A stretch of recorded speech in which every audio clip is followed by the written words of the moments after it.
Shomis Ananik, Minwa, Nokomis Ananik, Miigwech, Kinigego Gajitoyin, Miigwech, Atso Kanak, Miigwech, Shkokuma Kwe, Gimijan, Mishkiki Akin, Miigwech, Mitagug, Nungug, Miigwech, Gojamnado, Miigwech,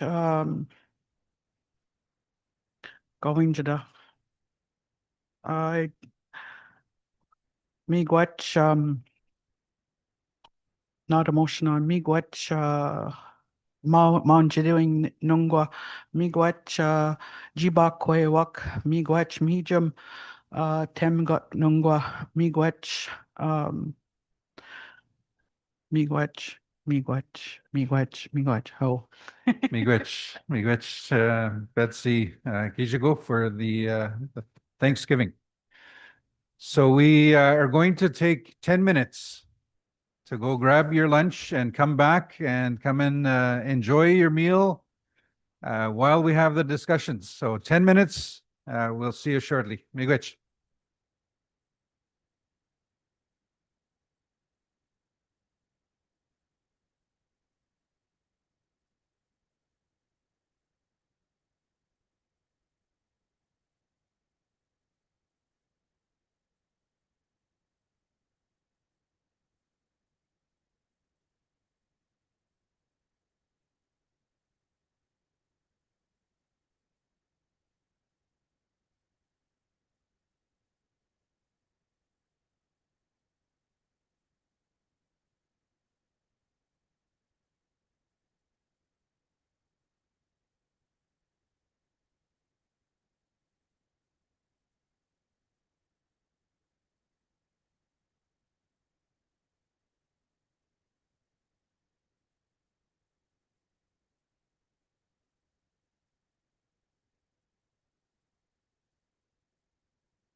Remind the chiefs that our 10 minutes is up.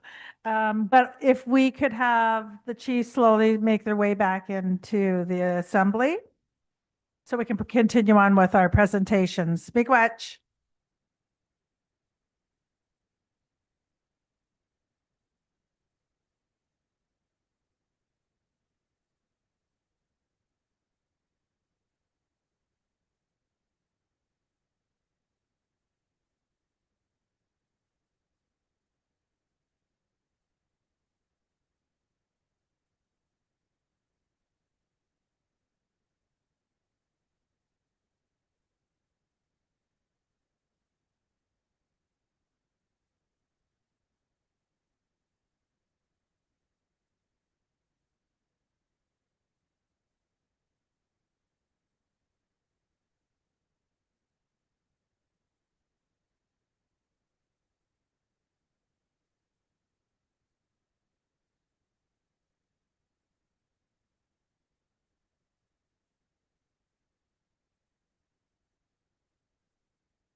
We're at the section of policing, so I'm going to call up the Chief of Police, Jeff Sky, and also Chief of Police James Killen, and also Grand Council Chief, sorry, Grand Council Chief Linda DeBoski.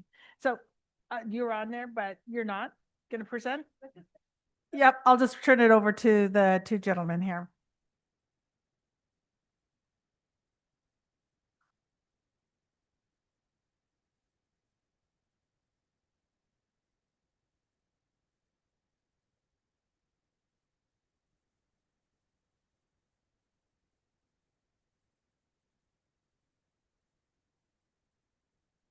Good afternoon, everyone. I know you're enjoying your lunch.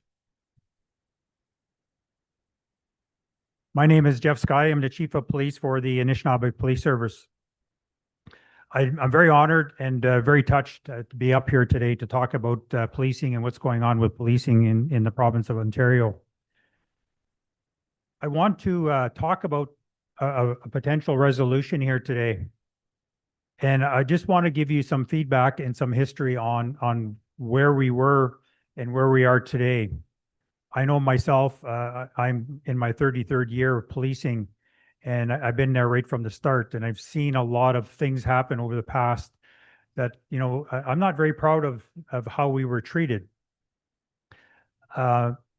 Back in the early 90s, it was a dream of our communities to start their own police services, which did occur through the First Nation policing program. And those chiefs that really drove that were very proud of the police having their own police services. I was very proud to join in 1992 to join and make some good changes throughout the policing world to make our communities even safer. However, since 1992, there's been little investment in policing services. To a point, there's been over a 30-year resource deficit And I know communities have always said, where are you? Like, we need better policing. And we did provide the best policing when you're basically policing by yourselves. And all the hardships of those officers, you know, past and present, went through those hardships of working alone, burnout, PTSD, all those things. But they didn't give up on their communities. They continued to police their communities, no matter how hard it was. And is why we decided, you know, enough is enough. I know some police chiefs and chiefs did try their best to change policing across Ontario. So the Indigenous Police Chiefs of Ontario, which is called IPCO, which 9 of the police services standalones belong to today, decided to launch a human rights complaint.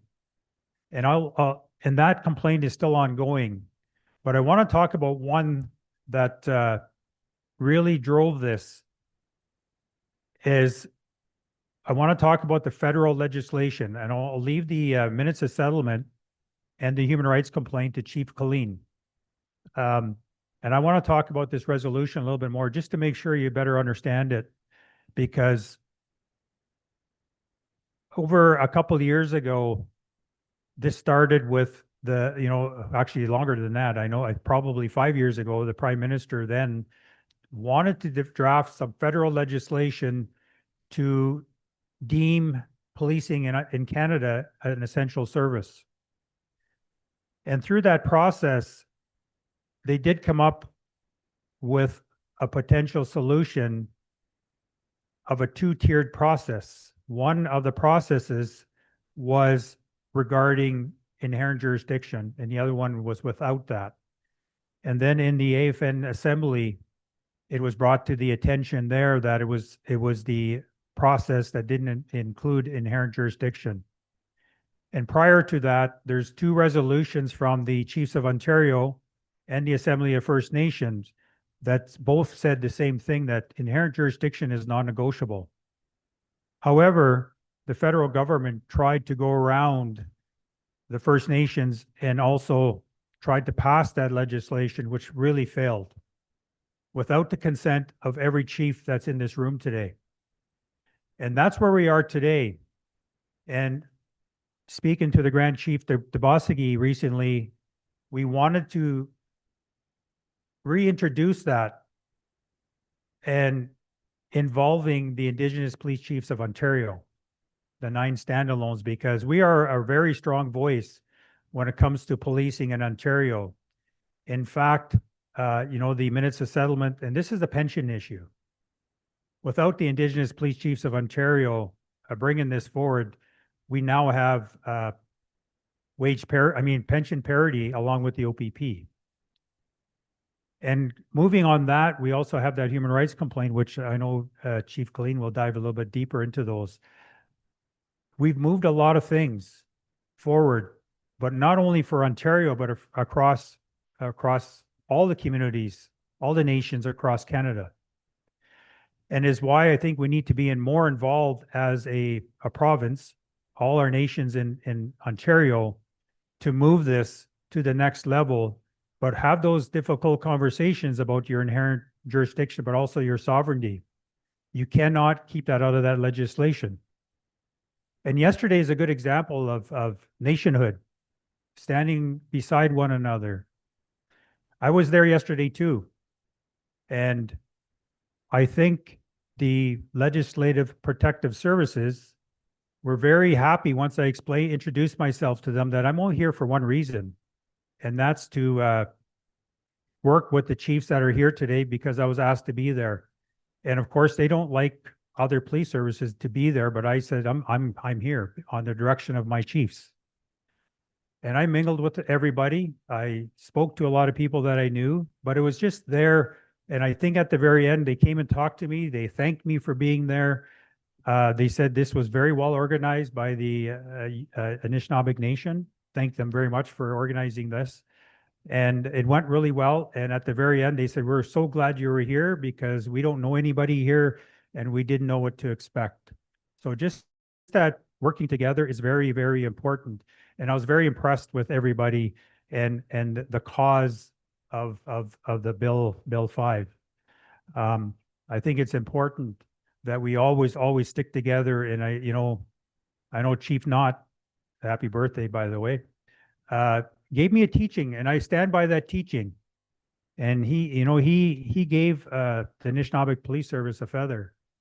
And what really stood out in his teaching to that feather for the police service was, an eagle can't fly with one feather. And that's so true. And with all the feathers that are here today, that's really what it talks about, standing together and coming up with a better solution. I know these negotiations are going to be tough, but I really strongly believe that if you don't give up your rights and you allow, the Indigenous police chiefs of Ontario to assist, obviously the chiefs will be part of those negotiations. I think we can come up with something that is going to work for everybody. But also, you're not only doing it for here, you're doing this for right across all those communities, First Nation communities. So I just want to point that out, and I'll be here for the rest of the day if anybody has anything else, because I think we want to talk about more updates on policing. And I'll turn this over to Chief Colleen. Thank you.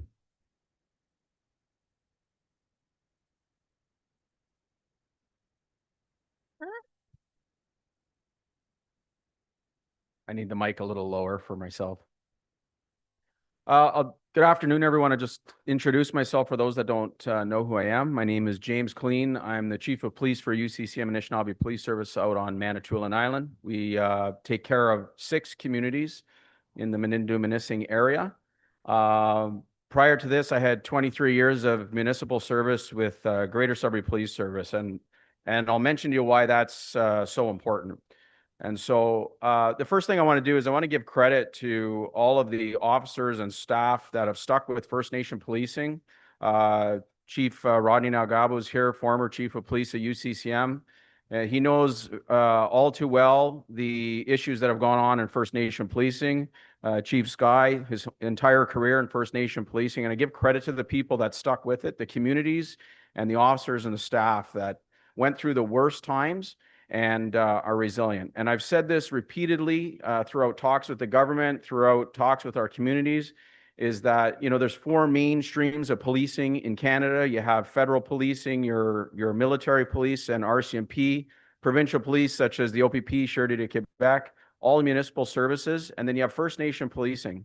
And we are always on the bottom rung for funding and equity, but we are on the top rung for resilience and sticking with our communities and pushing for what is right. And so I give credit to all those officers and staff, former chiefs of communities that fought for this service. In my experience coming here, it was very apparent after 23 years of municipal policing, walking into a First Nation police service, how inadequate it was. And so when you look at it, you really see the difference right away. And any officer or staff that I've hired from outside of First Nation policing comes in and it's the same thing. Where is this? How come we don't have that? Why is it this way? And it's had to be explained to them that funding has always been substantially lower than everywhere else. It's not fair, and it had to change. So when I came in, I met with the chiefs of my community. Grand Chief Dubosky was the chief of Chiging First Nation at the time. And she wasn't happy with the police service. And guess what? Neither was I. And we met with Chief Corbier, who's the chief of Omniconning, and we decided to get all of our chiefs and our police commission together, and we signed a resolution. And that resolution basically said this police service is not adequate for the communities that we serve. It's not adequate for the people that we police and that we want to work with.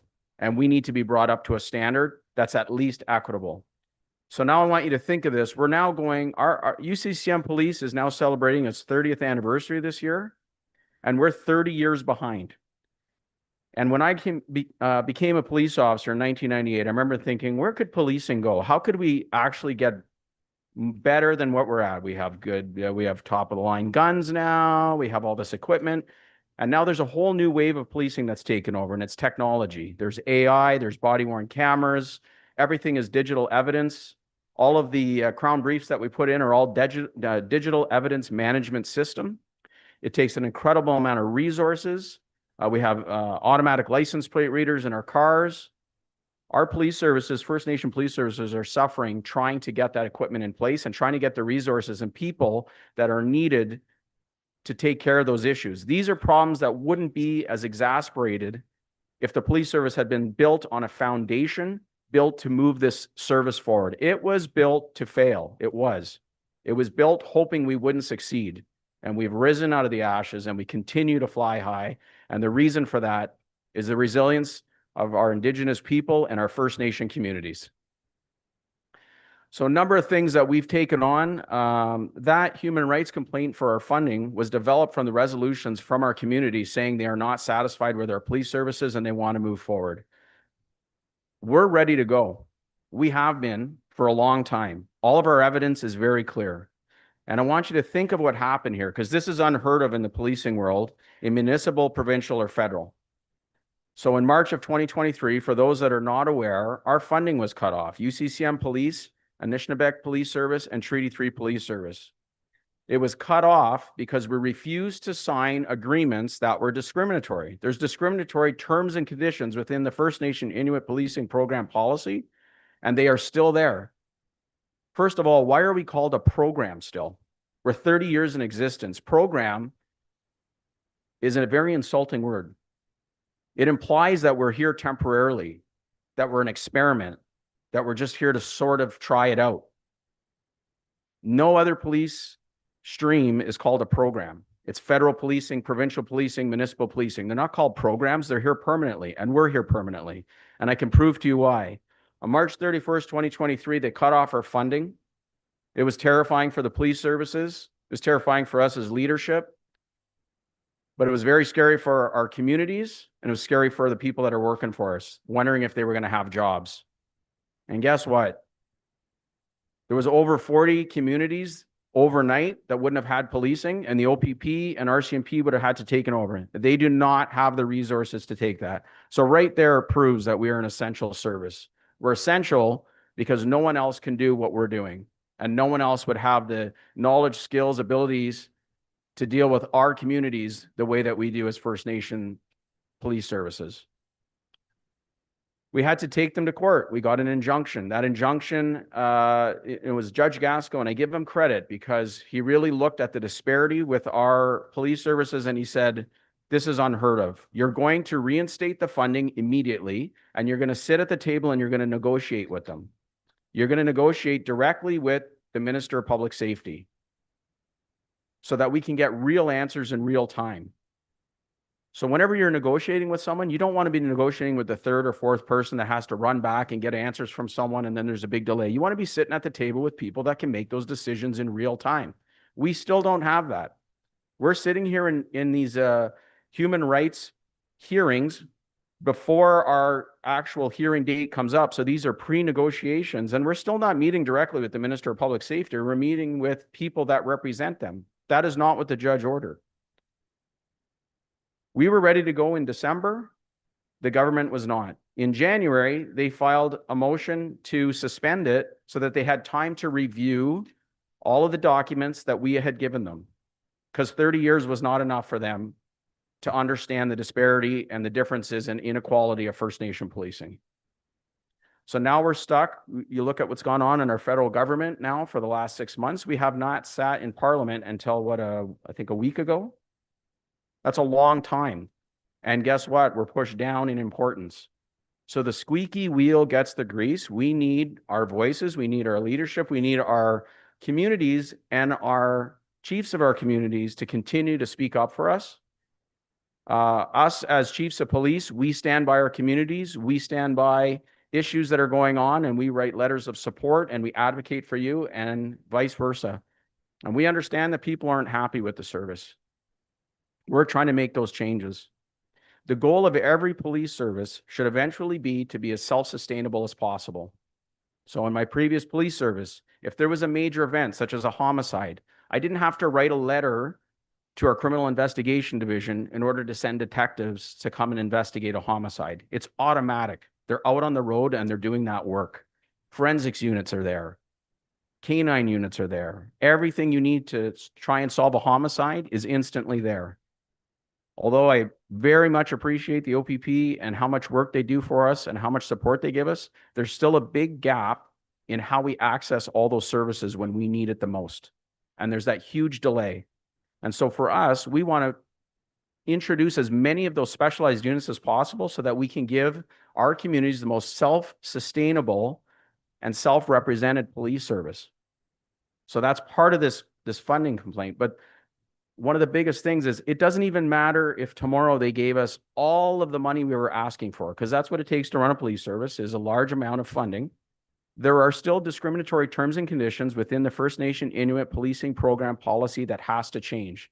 So that in 10 years from now, when I'm retired and Jeff is retired and all the chiefs of police have moved on, it's not forgotten about. And the next politician can't come in and say, well, that's not part of the policy, so we're just going to take that away. You know, UCCM just recently, we introduced our first ever full-time K-9 unit on Manitoulin Island. And that's actually an incredible achievement. And that's because of the injunction that was granted to us from Judge Gasco, allowing us to have specialized units internally. It's not permanent. And that's why we need to change that. So we need to start bringing up our voices again. We need to start advocating for this human rights complaint to move forward. And we need to really back ourselves and push this forward and make sure that we're heard.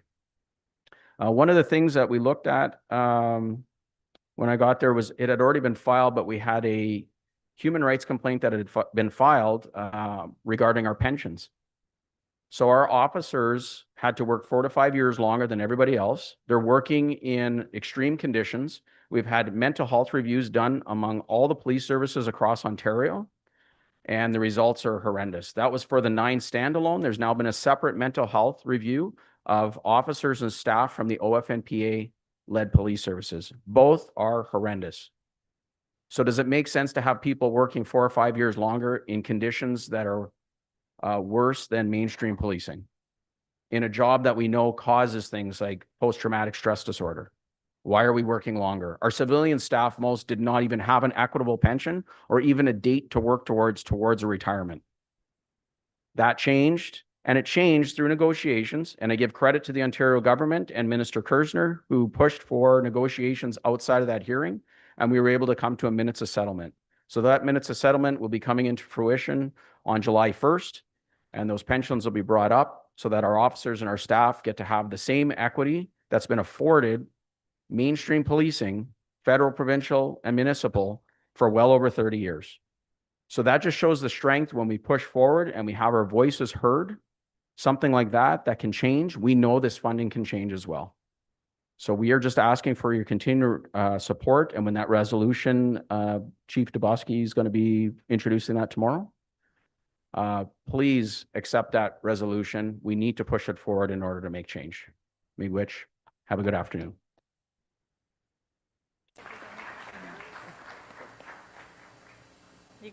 Miigwech for that presentation. That's pretty astonishing to hear.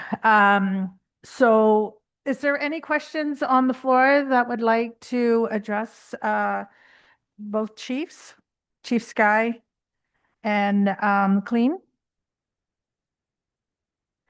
Seeing none, I'd like to thank you very much for the presentation. The resolution will come forward tomorrow, okay? And then Linda can keep you up to date on that resolution. Okay? Miigwech, and thank you very much for your time. Appreciate it. Thank you.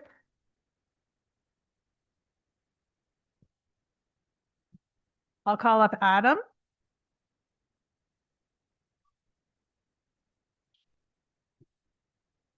Miigwech, thank you very much, Sherry, for leading us through that discussion. So it is after 1 o'clock. We do have a very packed agenda. We're a little bit behind, so we'd like to move right along. Next will be the discussion on Bill 5. But before we do that, we are going to invite Ontario Regional Chief Abram Benedict to come up and address the Assembly. He may speak a little bit on Bill 5, but when we get into the actual discussion, the recommendation is that we may be dealing with strategy. A strategy in terms of how do we approach what's happening, what position do we take, and in dealing with the Ontario government. And of course, We don't get to sit in their strategy sessions in their back rooms while they're having those discussions. And by virtue of being live, they are in the room with us. So the recommendation is that we go in camera, not to prevent our community membership and communities to know what's going on, but of course, so that Ontario is not in the room. So there will be a motion required to have that discussion on Bill 5 once we get there. But before we do that, we're still public, we're still on live, so I'd like to introduce Ontario Regional Chief Benedict. Please give him a warm welcome.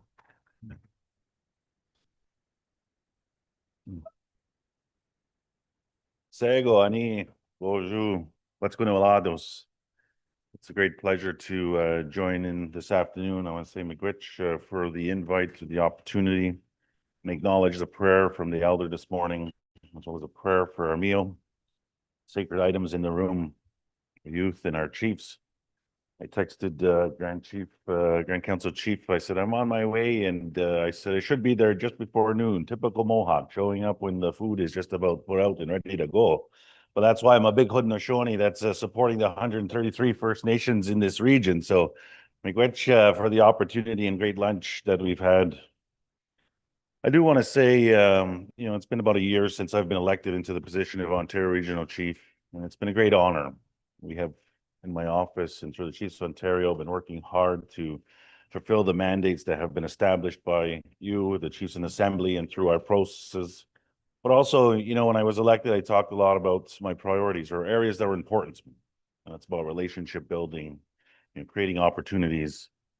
There's a few files that we've really trying to advance outside of the priorities that are set by the resolutions. We've spent some time touring around the communities, have not been to nearly all of the communities in our region, and definitely want to, over the next couple of years, put more communities in our itinerary, because it's important that not only as the work that I do as the Ontario Regional Chief, but also being on the ground is important. And those of you that know or may not know that I was a chief of the Mohawk community of Akwesasne for 9 years, a member of the council, and coming to be the regional chief is a shift, moving at a higher level of policy advocacy, supporting your communities. I do miss the day-to-day, the band council operations, the folks coming into the office, the challenges that we face, that you face every day as a chief of your community, as elected representative, as a safeguarder of your rights, guard of your jurisdiction. But I know that in the work that I do as the Ontario Regional Chief, jurisdiction and sovereignty is extremely important to me. It's a pillar that I want to ensure that we're embracing in all the work that we do, not only in the Regional Chief's office, but as the office of the Chiefs of Ontario. Because the times that we are in now are very difficult times. And we see the challenges are great. The threats to our nation, to your nationhood, to our sovereignty is great. We've seen the acts of the governments, the disrespect that they continue to show towards you, the rights holders, the signatories to the treaties, people that have paid the ultimate price for this land that they claim to be Canada, but it's a First Peoples land. And so as we advance the work that we're doing in the Ontario Regional Chief's office and the work that I do as the regional chief, we want to continue to push support as you exercise your jurisdiction and sovereignty, build your nations. So over the next year, we'll be trying to develop more of a thinking of how does the Chiefs of Ontario support your nation, support your nation building, support your exercise of jurisdiction. We know that with Bill 5 is a direct assault on your jurisdiction, your inherent sovereignty that you have over your lands, your territory, and your resources. So the other file that we've been working on is the rights assertion, which plays right into that. And the fraudulent groups that exist across Ontario and the rights that they're claiming, the non-existent rights that they have, the government and how they're responding. And so we're continuing to push back and acknowledge all the leadership in this room, that we have been together pushing back on the Métis across our region. And it's something that not only the Métis are infringing upon your rights, but there's other rights. There's other group holders that think they have rights.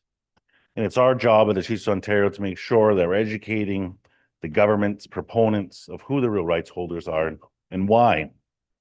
There's one thing that's really clear to me is that as we talk about, these bills and the processes and the folks that we've met with, they don't understand what it is as community sovereignty. They don't understand what that jurisdiction is. They don't understand what it means to be a signatory to the treaties and the obligation of the Crown. And we're going to continue to educate them on that. And in some cases, it may be more forceful than others. That's the role that you've entrusted to us in the Chiefs of Ontario office, the Office of the Regional Chief, to do. Over the last year, we've been dealing with the reform of the child welfare. And you've heard me talk about that, how important that is. That yes, again, and I know that the Chief of Police talk about a program. Safety to community is more important than a program. It's a right. Excuse me. And as we advance the reform of the child welfare, it's more than a program. As the agreement that we have in our region, the agreement that we have in our region is about the reform of a program, but it's also about building your nations and asserting your jurisdiction around your affairs, and then most importantly, around the children in your communities.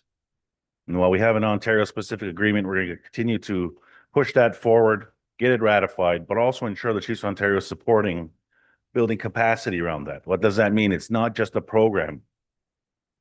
We want nations to build their laws, empower that, so that when we go to government, we can defend that together, defend your jurisdiction and sovereignty. And so we're going to do that through the child welfare reform.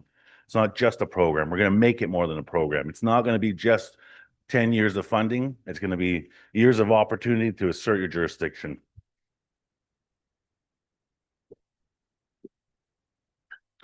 Excuse me, I got a bit of a cold or something. So this morning I was getting ready and fixing my hair that I have left and brushing it. And by the way, that's not just since being the regional chief. It's several years of community leadership. I'm losing my hair. At least it's not my mind at this point. But I'm brushing my hair and I'm thinking, why the heck does the top of my head hurt? Well, it's from sunburn. Many of us were standing at the hill on Queen's Park yesterday in the sun for several hours, and Miigwech and Yamagoa for being out there with us, coming together to stand against the government, assert our jurisdiction, your jurisdiction, protect the most valuable resources so that our children can enjoy that. Many things that Ontarians and Canadians don't understand.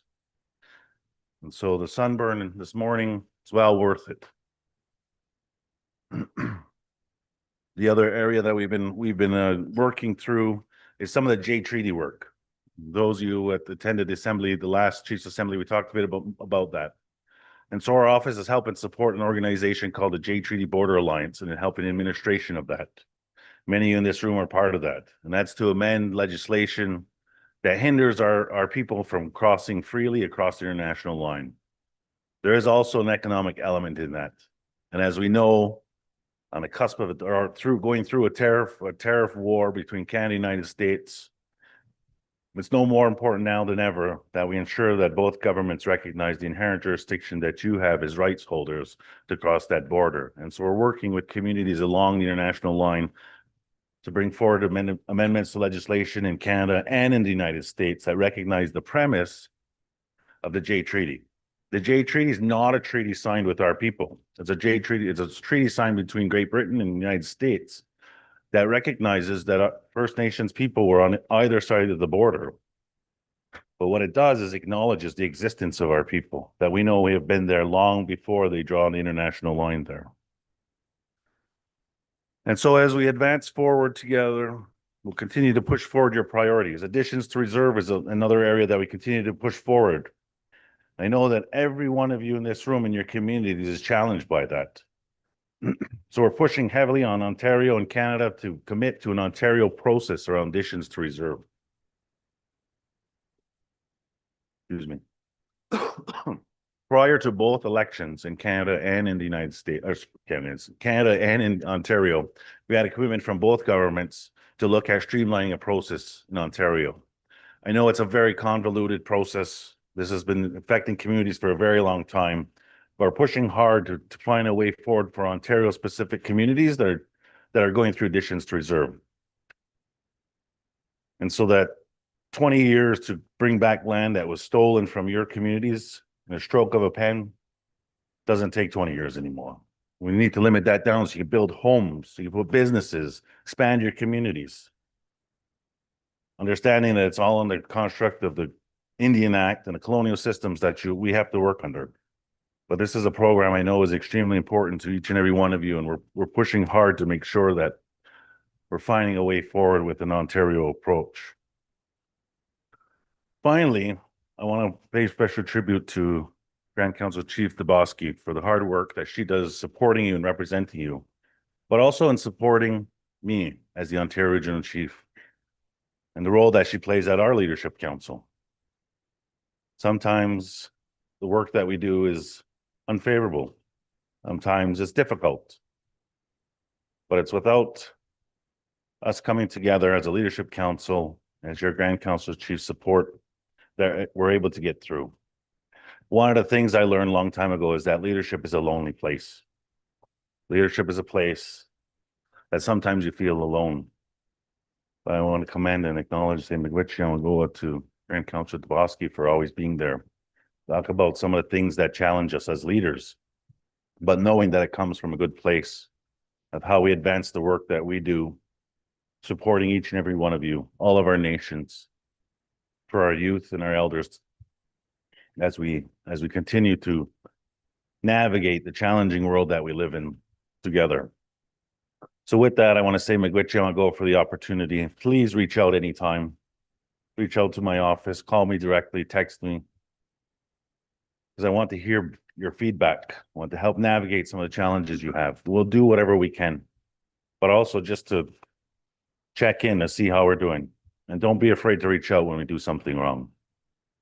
Because as we work together, as we advance the fast moving pace we're in, we will misstep.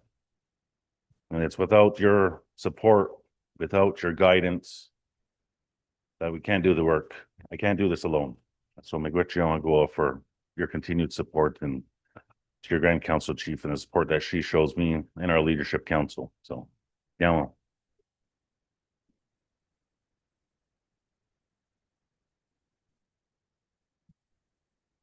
Miigwech, thank you very much, Ontario Regional Chief, for that presentation. Also, some discussion on Bill 5.